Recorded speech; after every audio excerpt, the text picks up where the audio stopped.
परमेश्वर के दास के द्वारा आता है। आज हम सब उस कलाम को सुनने वाले ना हो, वरन उसे अपने मनों में उतारने वाले और निरंतर उसमें चलने वाले और आगे भी औरों को बताने वाले उससे पहले हम सब अपने मनों को तैयार करें, अपने हृदय को और नरम करें, दीन करें, हलीम करें, ताकि आज जब वो परमेश्वर की हुजूरी हमारे बीच में है, जब वो हमारे मनों को चेक करे, तब वो कहने वाला हो सके, ये मेरा बेटा है, ये मेरी बेटी है, जो निरंतर मेरी आराधना में बनी रहती है, जो निरंतर अपने समय को देती है। मैं इसे आज छूऊंगा, मैं इसे आज बढ़ाऊंगा। आइए हम सब कोरस में चलें।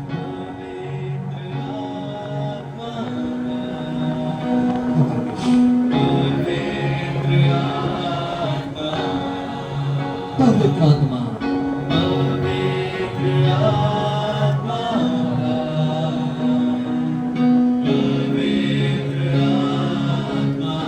विश्वास के साथ बुलाएं।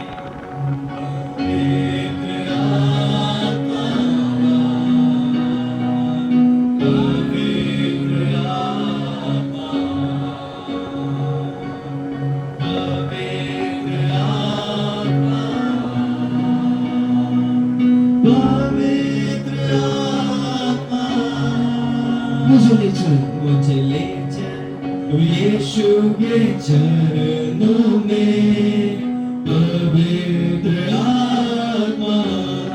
मुझे ले चल यीशु के चरणों में, पवित्र आत्मा। तेरे लिए यीशु, तेरे लिए यीशु, तेरे लिए यीशु, तेरे लिए मैं हाथ उठाता हूँ। यीशु ही मार्ग है, यीशु ही सत्य है, यीशु ही जीवन है, यीशु मेरा प्रभु। एक बार फिर से करें, तेरे लिए यीशु, तेरे लिए यीशु, तेरे लिए यीशु, तेरे लिए मसीह, तेरे लिए राजा, तेरे लिए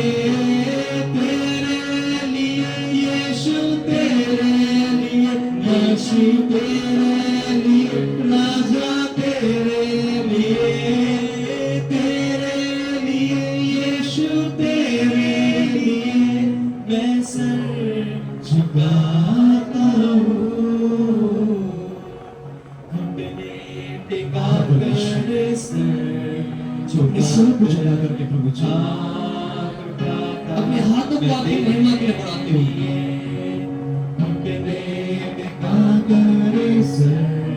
झुका कर हाथ उठाता, मैं तेरे लिए, सिर्फ तेरे लिए यीशु, तेरे लिए यीशु, तेरे लिए यीशु, तेरे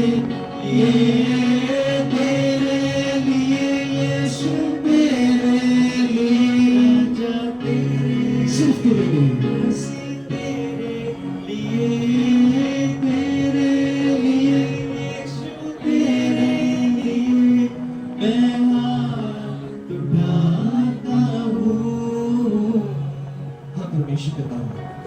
आज हम सब प्रभु जी इस समय में सिर्फ ये चाहते हैं कि ये जीवन परमेश्वर व्यर्थ बातों से फिरने वाला हो सके।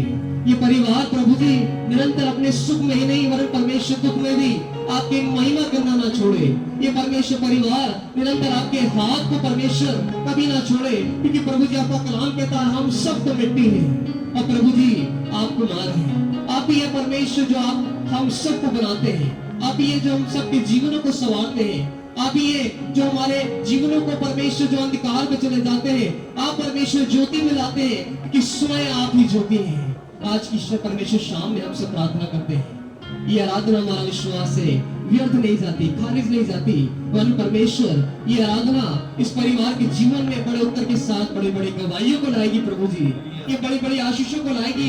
ये मंडली परमेश्वर यूं ही नहीं बैठी है, क्योंकि परमेश्वर आपकी हुजूरी हमारे बीच में है, और जबकि आपकी हुजूरी हमारे बीच में, आपका आत्मा हम सब के जीवनों को छूने जा रहा है। और हम सब जो आप परमेश्वर अपने कलाम के द्वारा हमसे बात करेंगे, उन सारी बातों को आज समझने वाले और निरंतर उस पर चलने वाले हो सके। एक बार फिर प्रभु जी आपके दास के लिए प्रार्थना करते हैं, परमेश्वर पिता राजेंद्र लाल जी के लिए प्रभु जी, जबकि हमारे बीच में आपका पवित्र कलाम देते हैं, परमेश्वर अपने दास के द्वारा हम सबसे बातें कीजिएगा। आप प्रभु जी शब्द परमेश्वर के नहीं, पर प्रभु जी आपके ठहरे, और प्रभु जी हम सब आपकी इच्छा को, आपकी योजना को अपने जीवन में समझने वाले हो सके, और निरंतर आपके पवित्र नाम को धन्य कहने वाले हो सके। हम परमेश्वर का फिर सारी आराधना, सारी महिमा इस मंडी को आपके सम्मुख लाते हैं, इस कलाम को सम्मुख लाते हैं। मेरी इस विनती को सुनिए, आज की आराधना को ग्रहण कीजिए। प्रभु यीशु मसीह के नाम से मांगते हैं, आमीन आमीन हालेलुया।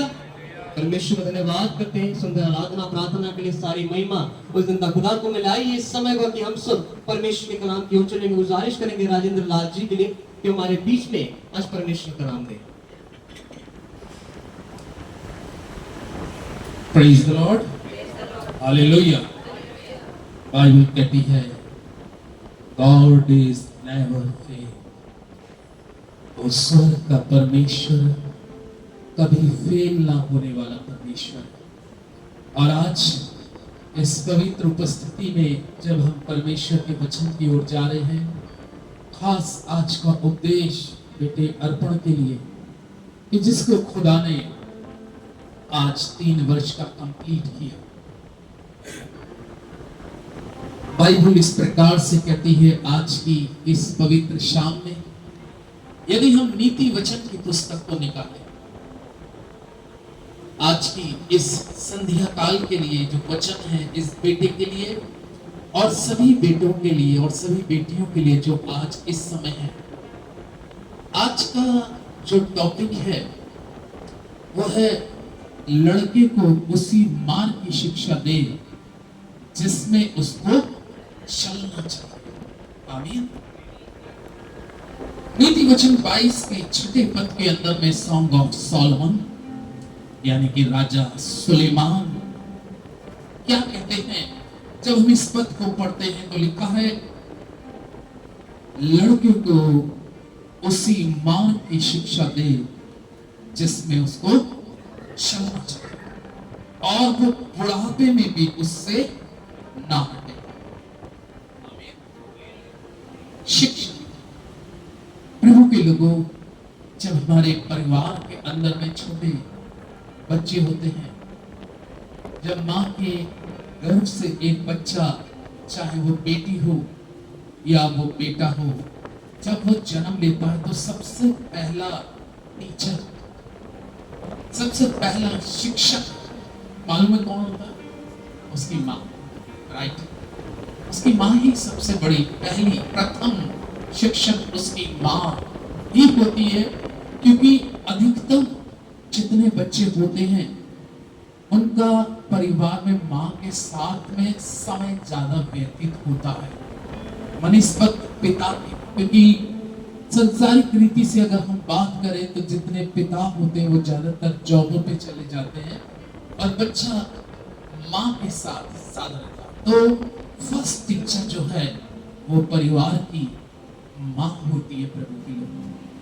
इसी प्रकार से परमेश्वर ने अपने वचन में कहा, उसी प्रकार से परमेश्वर भी हमारी माँ है और वो हमारा पिता भी है। वो परमेश्वर माँ और पिता भी है। लेकिन आज प्रभु के लोग जब इस पद को सुलेमान के पढ़ते हैं तो उसने कितनी अच्छी बात कही कि लड़के को उसी मार्ग की शिक्षा देना जिसमें उसको चलना है। प्रभु के लोग लिखा है, और वो बुढ़ापे में भी उससे नहीं हटेगा। आमीन। परमेश्वर, यदि आज आप एक अच्छी शिक्षा, मैं ये सोच सकता हूं कि बाइबल से अच्छी कोई भी किताब नहीं हो सकती। ओवर वर्ल्ड, पूरे संसार के अंदर में अगर आप बहुत सी ऐतिहासिक किताब पढ़े, लेकिन ये बाइबल को होली बाइबल कहा जाता है, पवित्र बाइबल। मैंने बहुत सी किताबों को जब ऊपर से देखा, किसी बाइबल के ऊपर, किसी भी किताब के ऊपर में होली वर्ड्स नहीं आए, केवल इसी पे आता है होली बाइबल। और मैं ये सोचता हूं कि इससे बेस्ट टीचिंग, इससे अच्छी शिक्षा और कोई नहीं हो सकती, ये प्रथम है। इसलिए सुलेमान कहता है अपने बेटे को शिक्षा उसी मार्ग की देना, यही वचन में लिखा है, मार्ग यही है और जीवन भी इसी में। यानी कि मेरी और आपकी जिंदगी की दीर्घायु इसी वचन में है, यानी कि मेरे और आपके जीवन की उन्नति और बढ़ोतरी इसी में है, मेरी और आपके जीवन की आयु की बढ़ोतरी इसी में है। इसलिए परमेश्वर के लोगों, पूर्व काल के अंदर में यदि बात करें, पूर्व काल के अंदर में अगर आप बाइबल को पढ़ते हैं तो पूर्व काल के अंदर में लोगों की उम्रें बहुत ज्यादा होती है ना। मालूम है सबसे ज्यादा उम्र अकॉर्डिंग टू द बाइबल, सबसे बड़ी उम्र किसकी हुई? किसकी? मनुष्य। बाइबल में लिखा है कि वो 969 वर्ष,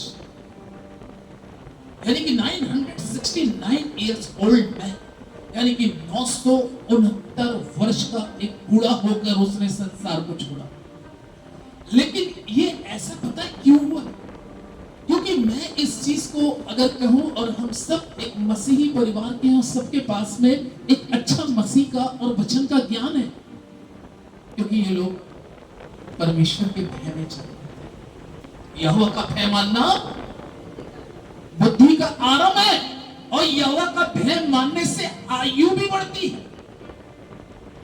परमेश्वर के लोगों, जब मैं और आप अपने बालकों को या बालिकाओं को जब इन वचनों के द्वारा आरंभ से, बचपने से, बच्चों का आरंभ संडे स्कूल से होता है, फिर उसके बाद में नर्सरी में बच्चे स्कूल जाना चालू कर देते हैं। कभी कभी कुछ माता पिता अपने बच्चों की गलतियों पे नजरअंदाज करते हैं। क्या करते हैं? नजर नहीं। एक सही शिक्षक, एक सही गार्जियन जो होते हैं, अपने छोटे से छोटे बच्चों की गलतियों पर पनिशमेंट भी देते हैं, और देना भी जरूरी है। पता है क्या होता है? मेरा बेटा जो था, जब ब्लूबर्ड से जब नर्सरी में डाला था, तो एक बार उसकी ज्योमेट्री बॉक्स के अंदर में एक पेंसिल और एक रबर एक्स्ट्रा दिख रही थी, क्योंकि उस समय मेरी वाइफ ही उसको पढ़ाती थी। तो उन्होंने चेक किया कि इसमें एक रबर पेंसिल एक्स्ट्रा कैसे आ गई। जाहिर सी बात है कि या तो किसी ने रख दी है या ये किसी की लेके आ गया। मैंने पूछा ये कैसे? मैंने उसके बस्ते से निकाला। ये रॉन्ग हो गया, क्योंकि वो बच्चा है।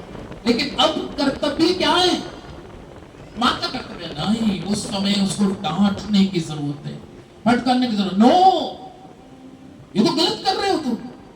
अगर मैं ये इस चीज को बोलूं कि अगर उस समय उसको डांटा नहीं गया, या उस समय उसको दो चांटे नहीं मारे गए, और उस समय उस चीज को रिटेंड करने के लिए नहीं कहा गया होता, तो यही तो एक छोटी सी शुरुआत होती है। कलाम में लिखा है श्रेष्ठ गीत की पुस्तक में, छोटी छोटी सी लोमड़ियां खेतों को बर्बाद कर देती हैं।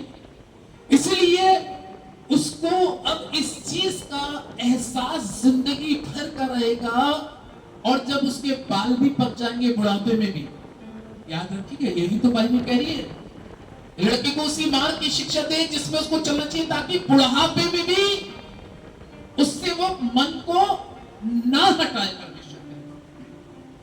लेकिन जब संसारिक माता पिता बच्चों की गलतियों पे नजरअंदाज करते हैं, तो उनको ऐसा लगता है मम्मी पापा तो कुछ कह ही नहीं रहे, तो वो गलती क्या होती है? बढ़ जाती है, फिर बढ़ती जाती है। फिर एक समय ऐसा आता है कि माँ बाप अपने सिर को पकड़ के कहते हैं ये क्या हुआ, अरे मेरा बेटा इतना इतना ऐसा क्यों हो गया, इतना बड़ा हैवी ड्रिंकर कैसा हो गया, ऐसी गलतियों में क्यों आ गया? क्योंकि जब मैं सोचता हूँ कि हम छोटी गलती कर रहे थे, अगर उस समय उसको तंबी दे दी गई होती तो ये वाली नौबत नहीं आती। Mother father is first teacher, माता पिता पहले टीचर। एक आयत बहुत सुंदर है, बेटा आप पढ़ना जरा, मुझे थोड़ा सा। इफिसियों की पुस्तक, the book of efficiency chapter 6 versus 2 and 3। इफिसियों की पुस्तक उसका 6 अध्याय को जब हम पढ़ते हैं, उसके दूसरे और तीसरे पद को पढ़ते हैं तो देखिए कलाम क्या कहता है। अपनी माता और पिता का आदर कर। किसका? पॉल सेड, पौलुस कहता है इस बात। पौलुस एक बहुत ही आत्मिक व्यक्ति है, परमेश्वर की रूह से मामूर है, खुदा का रूह उसके अंदर में काम करता है और यीशु मसीह का बहुत रिस्पेक्ट करने वाला शख्स है। अपने जवानों को, उन जवान बच्चों को जो धीरे धीरे बढ़ रहे हैं, क्योंकि छोटी उम्र से पढ़ना जो होता है इसी में काफी बैलेंस बिगड़ता है, इसमें बैलेंस बिगड़ता है।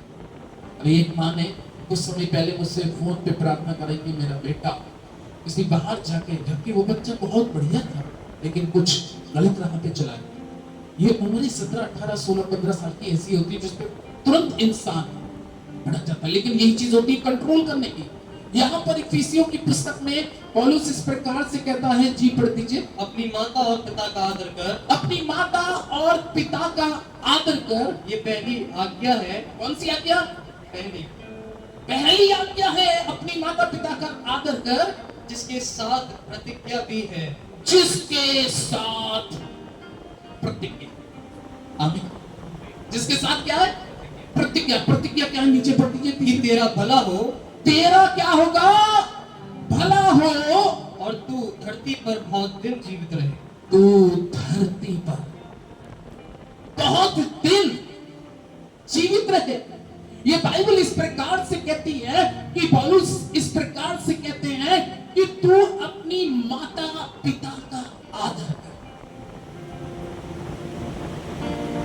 आदर कर। आज हमें बहुत से बच्चे जब बड़े हो जाते हैं तो शायद माँ का वो रिस्पेक्ट जो करनी चाहिए, शायद बड़े होने के बाद में वो सोचते हैं कि मैं माँ से बड़ा हो गया। नहीं, हम हाइट में बड़े हो सकते हैं, एज में हम बड़े हो सकते हैं, एजुकेशन में बड़े हो सकते हैं, लेकिन जिस माँ ने जन्म दिया है उससे हम कभी भी बड़े हो नहीं सकते। जिस पिता ने आपको और मुझको जन्म दिया है उस पिता से कभी बड़े नहीं हो सकते। इसलिए बाइबल में पौलुस कहता है इस प्रकार से कि तू अपनी माता पिता की आज्ञा का पालन कर। क्यों? ये प्रथम पहली आज्ञा है और इसके साथ प्रतिज्ञा है। एक मां, एक पिता, यकीन जानिएगा मैं स्पष्ट कहता हूं, अब कोई मां ऐसी नहीं होगी, कोई पिता ऐसा नहीं होगा। मां की दुआएं यहां से निकलती हैं, इस जगह से निकलती हैं। मालूम है कि जब बच्चा घर से निकलता है, अगर वो कॉलेज गया है या जॉब पे गया है, अगर 15 मिनट लेट हो जाता है तो मां की दिल की धड़कन बढ़ने लगती है। आधा घंटा लेट हो जाता है, बेचैन होने लगती है। अगर रात के अंदर में कहीं उसने टाइम दे के गया, मैं 8 बजे आ जाऊंगा, 10 बज गए, तो इतनी परेशान होती है, 10 बार कॉल करके पूछेगी कहां है बेटा, कहां है। अगर कॉल नहीं उठा रहा तो और डरेगी। खुदा के लोगों, क्यों? क्योंकि उस मां ने उस बच्चे को जन्म दिया है, इसलिए उसकी फिक्र है, इसलिए चिंता है। और मां की दुआएं, पिता की दुआएं उसके बच्चों पर बहुत जबरदस्त तरीके से लगती है। क्योंकि मां जो है, पिता जो है, दुआएं कहां से देता है? माँ बाप कभी भी दुआएं रफली वाली नहीं देंगे। रफली वाली माँ बाप कोई दुआ नहीं देता अपने बच्चों को, बड़े दिल से दुआ देता। और यहाँ पे लिखा, जब तू अपनी माता पिता की इज्जत करेगा, तो इज्जत करने से लिखा है उसके साथ प्रतिज्ञा भी है, उसके साथ वाचा भी, उसके साथ प्रॉमिस भी है। और क्या प्रॉमिस है, क्या वाचाएं परमेश्वर ने बांधी है कि इससे तेरा क्या होगा? भला। हम भले दिन देखना चाहते हैं, तू बहुत वर्ष जीवित रहेगा। हम बहुत वर्ष जीवित लालसा रखते हैं, रखते नहीं रखते, हम बहुत साल जीवित रहने की लालसा रखते हैं, लेकिन हाँ परमेश्वर के लोगों, जो परमेश्वर का वचन कह रहा है, अगर हम उसको फॉलो करेंगे, पहली शुरू में मैंने कहा कि लड़के को उसी मार की शिक्षा देना। अगर तूने ये शिक्षा दे दी तो 10th कमांडमेंट में मोसेस को पहली हुक्म यही दिया गया था कि चाहे इजरायलियों से कहना कि पहला हुक्म कहना कि तू अपने माता पिता की इज्जत कर, क्योंकि ऐसा करने से तेरा भला होगा। तेरी माँ तेरा पिता तेरे लिए दुआएं मांगेगा, तेरी सलामती के लिए दुआएं मांगेगा, तेरे स्वास्थ्य के लिए दुआएं मांगेगा, तेरी उम्र की दराजगी के लिए दुआएं मांगेगा, और ऐसा करने से तू बहुत वर्ष तक जीवित रहेगा और तेरा भला होगा। और जिसका भला परमेश्वर करे उसका बुरा फिर कौन कर सकता? मेरे और आपके सिर के ऊपर में अगर खुदा का हाथ है, चाहे किसी का हाथ हो या ना हो, लेकिन खुदा का हाथ होना बहुत सर, जिसके सिर पे खुदा का हाथ है। कलाम में लिखा है उत्पत्ति में कि एक समय ऐसा आया, इसहाक ने अपने पुत्र से कहा, आ बेटा मुझे छू, मुझे छू। और बाइबल में कहा है कि याकूब उसके पास जाके झूम रहा था, उसको प्यार कर रहा था। और बाइबल में कहा है वो कहने लगा, तेरी उम्र की दराजगी हो, तेरी खुशबू ऐसे खेत के समान हो, और वो खुशबू फैलती जाए, ब्लेसिंग तेरी बढ़ती जाए, तेरे खत्ते में नया नया अंजल आता रहे, तेरे खत्ते सदा भरे रहे, पूरे रहे, उसमें तेरी ब्लेसिंग पे ब्लेसिंग बढ़ती चली जाए। वो पिता आशीर्वाद दे रहा है। ऐसा करने से प्रतिज्ञाएं हैं, जो प्रतिज्ञाएं खुदा ने बांधी हैं, खुदा अपनी प्रतिज्ञाओं में कायम है परमेश्वर के लिए।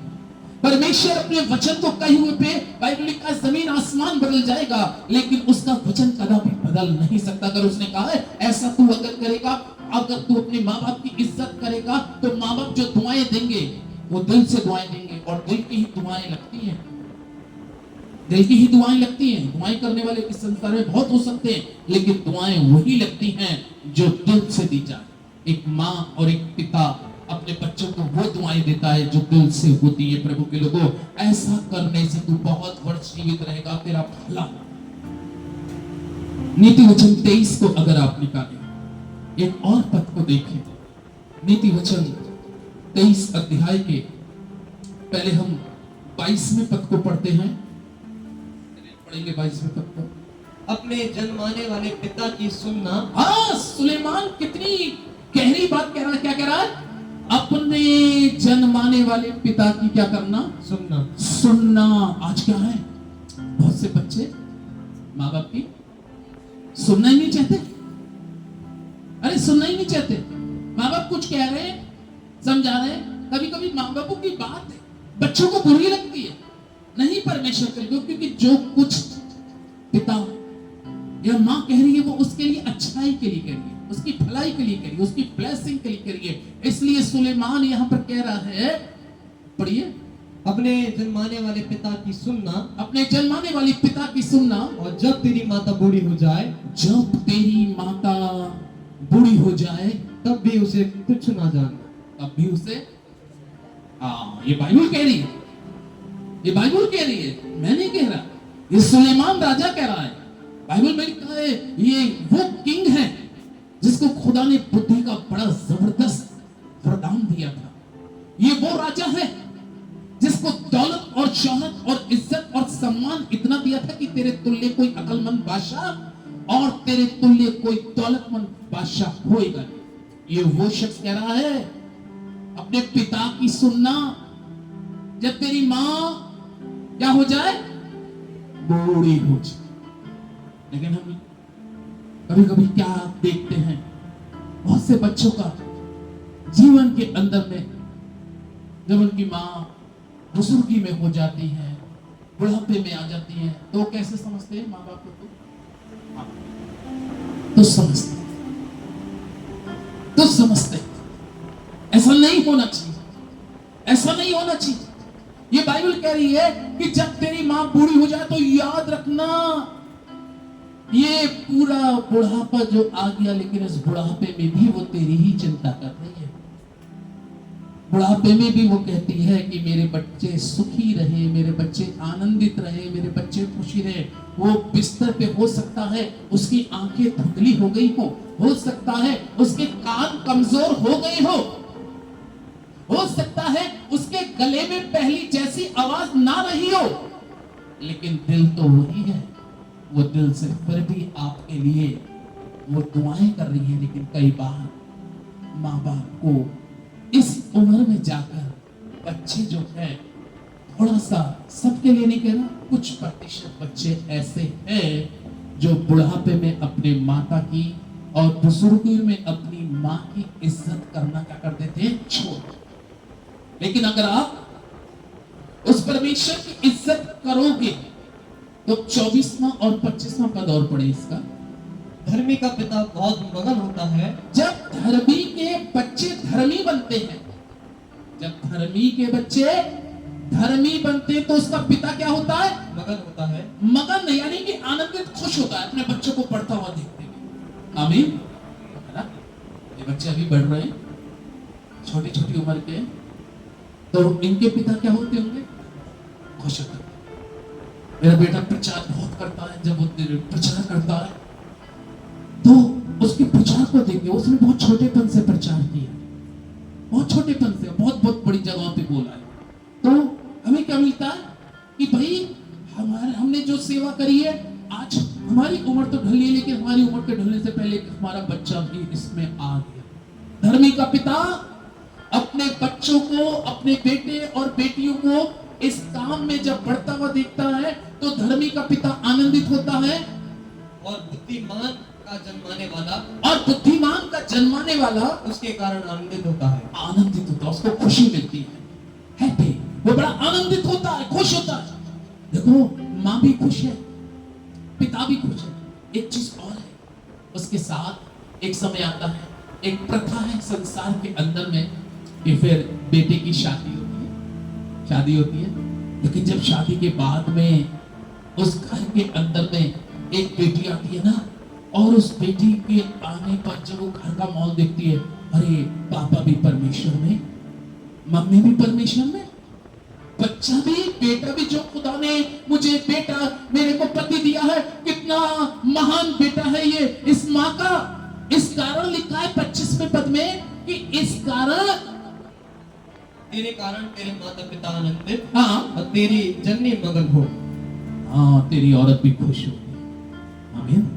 हाँ, कभी कभी तो अगर कहीं गलत जगह पे हो जाता है मामला, अरे वहां पे बड़ा गड़बड़ हो जाता है, अरे फिर पिता क्या कहते हैं, अरे बाप ने यही सिखाया था, माँ ने यही सिखाया था।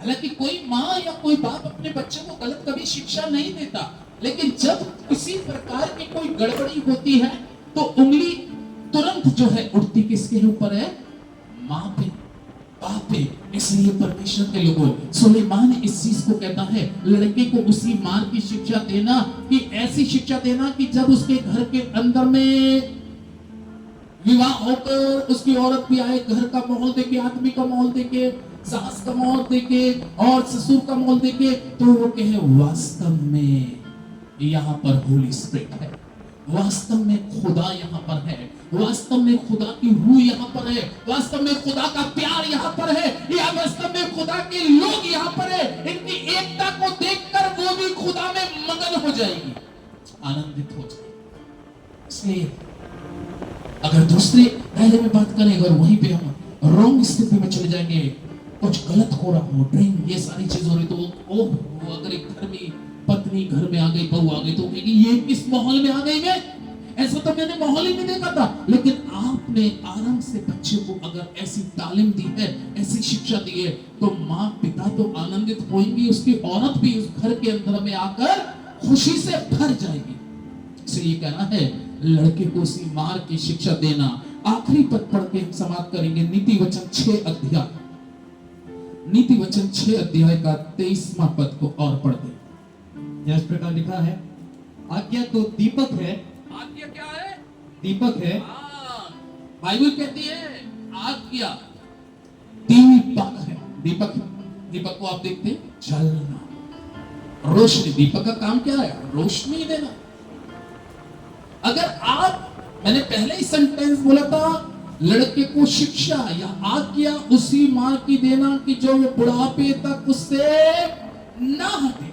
और लास्ट में सुलेमान कहता है आज्ञा तो दीपक है। अगर आप अपने माता पिता होने के नाते अपने बच्चों को आज्ञा दे रहे हैं और ये वचन की आज्ञाएं आप उनको सुना रहे हैं और बच्चे यदि उसको फॉलो कर रहे हैं या स्वीकार कर रहे हैं, तो मैं आपको बताऊं उनका दीपक कोई बुझा नहीं सकता। आंधी चाहे कितनी भी बड़ी आए, तूफान चाहे कितना भी बड़ा आए, लेकिन जिसके दीपक के अंदर में परमेश्वर की ऑयल हो, परमेश्वर की होली स्पिरिट हो, परमेश्वर की सामर्थ हो, आंधी आएंगे, तूफान आएंगे, लेकिन उस दीपक को कोई बुझा नहीं सकता, क्योंकि उस दीपक के अंदर में आज्ञा पाई जाती है। जिस जीवन में यीशु पाया जाता है, जिस जीवन में पवित्र आत्मा पाई जाती है, जिसमें यह वचन पाया जाता है, वो दीपक हमेशा चलता ही रहे, रोशनी उसकी निकलती रहे। खुदा अपने लोगों की रोशनी को, खुदा अपने लोगों की चमक को, खुदा अपने लोगों को एक चिराग के समान जलता हुआ इस्तेमाल करने के लिए, आपके और हमारे बच्चों को यूज करने के लिए वो कह रहा है आज्ञा दीपक है। इसका मतलब है आप अपने माता पिता की आज्ञा का पालन फॉलो कर, और बुढ़ापा भी आ जाए फिर भी उससे कभी पीछे ना हटे, क्योंकि ऐसा करने से बहुत सी प्रतिज्ञाएं लिखी हैं। आज्ञा तो दीपक है और शिक्षा ज्योति है। शिक्षा ज्योति है, लाइट। अगर आप आराम से बच्चों को शिक्षा दे रहे हैं तो वो ज्योति में चलते, जैसी शिक्षा देंगे अकॉर्डिंग उसी के बच्चा चलने लगे। इसलिए बेस्ट शिक्षा, बहुत ही उत्तम शिक्षा ये बाइबल है। इससे बेस्ट शिक्षा और कोई नहीं है, क्योंकि सबके राइटर मर चुके हैं, लेकिन इस बाइबल का राइटर आज भी जिंदा है। इसलिए सबसे बेस्ट वर्ल्ड के अंदर में, अगर आप इतिहास उठा के देखिए और साइट पे डाल के देखिए, नेट पर रिसर्च कर दीजिए, सबसे ज्यादा संसार के अंदर में अगर कोई चीज छपती है किताबों में, धार्मिक किताबों में, तो मालूम है कौन? बाइबल ही छपती है। यही छपती है, क्योंकि इसका राइटर आज भी जिंदा है। जैसे ही वचन खुलता है वो बात करना शुरू कर देता है। जैसे ही वचन खुलता है वो आपके बारे में, हमारे बारे में बताना शुरू कर देता है। वो हमारी जिंदगी की आशीषों को बताना शुरू कर देता है, हमारी जिंदगी की तरक्कियों के बताने के मार्ग बताना शुरू कर देता है। वो हमारी उम्र की दराज करने का सारी चीजें बता सकता है। कैसे कैसे बेटा तुम सफल हो गए। हम लोग जब बच्चे होते हैं छोटे छोटे, तो हम कहते बेटा डॉक्टर बनोगे तुम, लेकिन डॉक्टर ऐसे थोड़ी ना बन जाएगा। डॉक्टर ऐसे थोड़ी ना बन जाएगा। उसको डॉक्टर के लिए बनने के लिए जो आरंभ से उसकी शिक्षा है, उसको स्कूल जाना पड़ेगा, पढ़ाई करनी पड़ेगी। इसी तरीके से परमेश्वर के लोगों, मुझे और आपको एक परमेश्वर का सही बेटा बेटी बनने के लिए इस वचन को पढ़ना पड़ेगा, इसको उतारना पड़ेगा और इसके अनुसार चलना पड़ेगा। तब परमेश्वर का वचन कहेगा ये मेरा प्रिय पुत्र है जिससे मैं अत्यंत प्रसन्न। उस पुत्र से पिता प्रसन्न है जो उसकी आज्ञाओं को बुढ़ापे तक मानता रहेगा और इस वचन के अनुसार बुढ़ापे तक चलता रहेगा। परमेश्वर आपको, आपके परिवार को आशीष दे। Shall we pray? Close your eyes. आइए हम अपनी आंखों को बंद करें, दुआ करें। Thank you Jesus। एक कड़ी हम गाएंगे, अगर आपको आ सकती है तो आप भी गा सकते हैं। खुदाया शुक्र है तेरा, हमें ये दिन दिखाया है। खुदाया शुक्र है तेरा, हमें ये दिन दिखाया है। Hallelujah. Lord Holi spirit, welcome Holi spirit. पवित्र आत्मा में आपका स्वागत करता हूं। इस परिवार में तूने ये दिन दिखाया, उसके लिए हम सब मिलकर तेरा शुक्र अदा करते हैं, तेरी तारीफ करते हैं, तेरी तमजीद करते हैं, तेरी बड़ाई करते हैं, तेरी हमदोसना करते हैं, क्योंकि तू तारीफ के काबिल योग्य खुदा है। परमेश्वर शुक्र अदा करता हूं बेटे अर्पण के लिए जिसको तूने आशीष दी, उसको उम्र की दराजगी की आशीष दी। प्यारे खुदावन, क्योंकि नीति वचन में लिखा है दीर्घायु परमेश्वर की ओर से होती है, उसको बढ़ाना परमेश्वर की तरफ से होता है। खुदा बाप, हमारी दुआ है बेटी अर्पण के लिए इसको अच्छा स्वास्थ्य प्रदान करें, अच्छी उम्र की दराजगी की आशीष दे, हर रोग बीमारी से बचा, और इनके माता पिता एक अच्छे टीचर्स के रूप में, इनकी दादी एक अच्छी टीचर है प्रभु, और तेरे वचन से इस बच्चों को भर के रखे खुदा।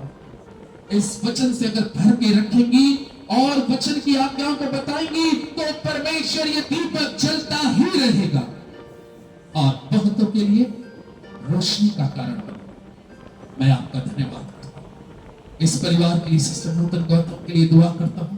परमेश्वर, इन्होंने तेरे दास को आमंत्रित किया कि आज हम इस जगह पर तेरी सभा को ले सके, तेरे वचन के द्वारा तेरे लोगों को आशीष कर सके। हमारी प्रिय बहन को बड़ी ब्लेसिंग प्रदान करे, आशीष प्रदान करे। तो उससे दुआ करते हैं यीशु मसीह के सामर्थ्य नाम में, भाई गौरव के लिए खुदावन, उनकी पत्नी के लिए, उनकी बेटी के लिए, परिवार पर अनुग्रह कर। समस्त लोग जो हमारे मध्य बैठे हैं प्रभु, मैं प्रत्येक के लिए दुआ करता हूं जिन्होंने बड़ी शांति पूर्वक और बड़े उत्साह के साथ तेरे वचन को सुना। खुदावन, तू एक एक के दिल को छू और परमेश्वर अपनी प्रेजेंस, अपनी उपस्थिति से और ज्यादा भर दे। परमेश्वर, एक अच्छी आराधना स्तुति के लिए जो इन बच्चों ने प्रभु कर कर तेरी महिमा को बढ़ाया। ये बच्चे जवान है खुदा बाप, उनके ऊपर अपना हाथ हमेशा बनाए रखना, बहकने ना पाए खुदा। हमारी दुआ है प्रभु परमेश्वर, आज की संगति के द्वारा सारा आदर महिमा आपको देते हुए खुदा और यीशु मसीह के नाम से मांगता हूं, आमीन।